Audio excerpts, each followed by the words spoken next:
Joining us now to discuss the Bitcoin markets and related news in our year in review panel is our year in review panel. CoinDesk managing editor of technology, Christie Harkin in Toronto, and CoinDesk deputy managing editor, Tracy Wang. Hi guys, how are you? Hey there. Almost done, right? Happy end of the year Friday. Oh, even this can't end soon enough. Oh boy, what really. Anyway, you just watched the summary of the year in review. All right, did we miss anything? Anything should have been in that video that wasn't? What stories do you think also, too, were important? We'll start with Tracy. Oh, gosh. I think actually the video did a great job of capturing all the highlights. I think it had all of the major blowups, of which we saw several. But if I had to say something, I think of, DeFi and NFTs as also two other kind of sub asset classes within crypto. And there were no major front page news blowups, but I think those two segments also took a big hit. And overall, just, before, we're really feeling crypto winter. It is definitely here.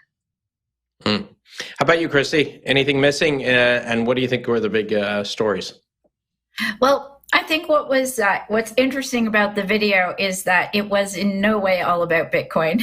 I mean, it was about maybe things that affected the price of Bitcoin, but in the long run, and I think this is important, especially to reiterate on a program like All About Bitcoin, what we saw there was things that happened on the periphery of Bitcoin, of the original core cryptocurrency that took off, 13 years ago or 14 years ago now.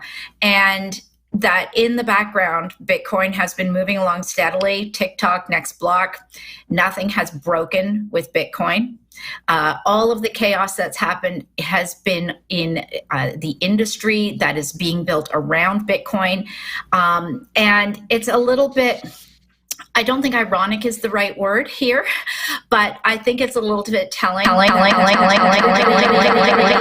Started trying to mimic the original banking system that Bitcoin was originally designed to get away from.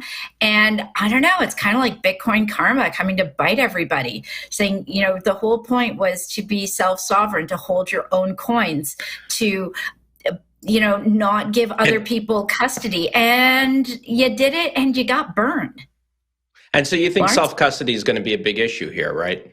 It is a big issue. It's been a big issue. It's been the drum I've been beating all year on this show. And I think that what we saw this year was the chickens coming home to roost, with people getting super greedy, handing off their Bitcoin or other currencies to third parties saying, make me more, and boom, it didn't happen. And that was kind of the point of Bitcoin in the first place. Be responsible for your own funds. Don't give them to someone else to hang on to. As it turns out, the big story, one of the biggest stories, if not the biggest story of the year, is something that Tracy was following very closely since the very beginning. And that was, of course, FTX's collapse. Tracy, what do you make of it, and how, and its after effects, and what it means for the overall market for Bitcoin in general, or crypto in general, and Bitcoin specifically?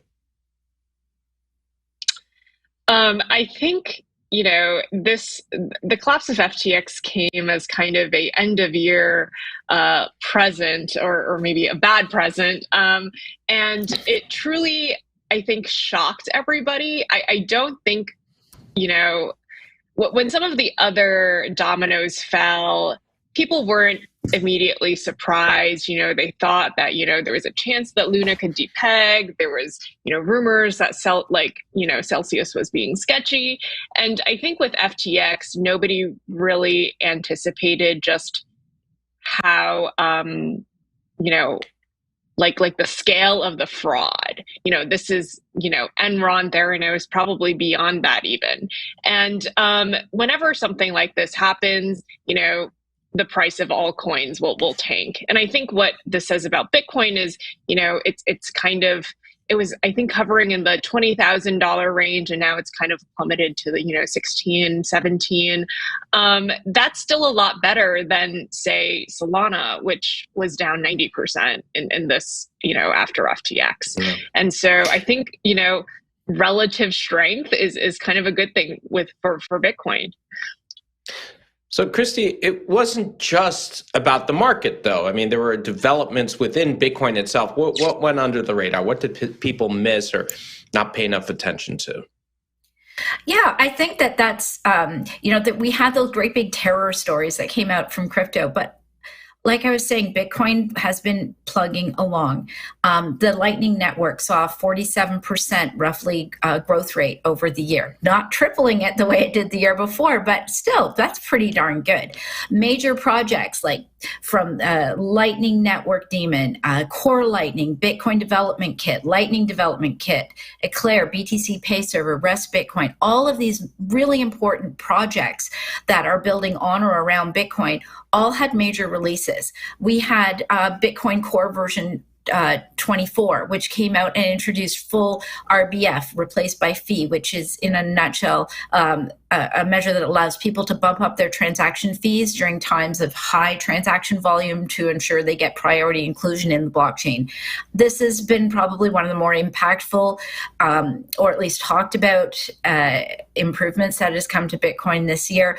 It's not on the scale of Taproot last year or on the scale of Ethereum's merge, but quietly, slowly, we're seeing things happen. There's stuff happening with privacy, and that's what I'm looking forward to, is seeing more of those projects happening. We're also looking at improved hash rate. The miners have been having a really tough time this year, but my goodness, hash rate over the last year has been steadily on the uprise. Yes, there've been, there's been the odd downturn in difficulty or and computational power, but overall, the hash rate is still steadily going up, meaning that Bitcoin is steadily becoming more and more secure. And that is an important thing, especially when we're seeing all kinds of other things tumbling around us.